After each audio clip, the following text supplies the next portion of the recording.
Topic over thinking ఎలా మన జీవిత అవకాశాలను నెమ్మదిగా నాశనం చేస్తుంది. ఫ్యాక్ట్ నెంబర్ 1, ఓవర్ థింకింగ్ తెలివైన వాళ్ళలో ఎక్కువగా కనిపిస్తుంది. ఎక్కువ ఆలోచించే వాళ్ళు ఎక్కువ పాసిబిలిటీస్ ఊహిస్తారు, కానీ అదే అలవాటు వాళ్ళను యాక్షన్ తీసుకోకుండా చేస్తుంది.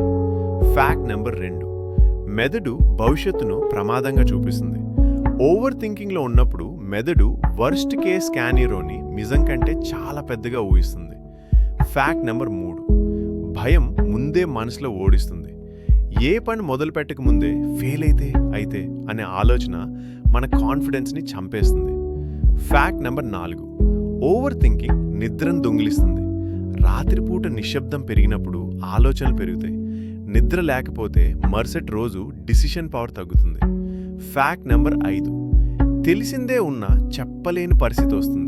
స్ట్రెస్లో ఉన్నప్పుడు మనకు తెలిసిన విషయాలు కూడా సరిగా గుర్తుకురావు. ఫ్యాక్ట్ నెంబర్ 6, ఓవర్ థింకింగ్ వల్ల అవకాశాలు చేజారిపోతాయి. కొన్ని అవకాశాలు ఒక్కసారి మాత్రమే వస్తాయి. ఎక్కువ ఆలోచిస్తే అవి మన కోసం ఆగవు. ఫ్యాక్ట్ నెంబర్ 7, చెయ్యని పనులే ఎక్కువ బాధిస్తాయి.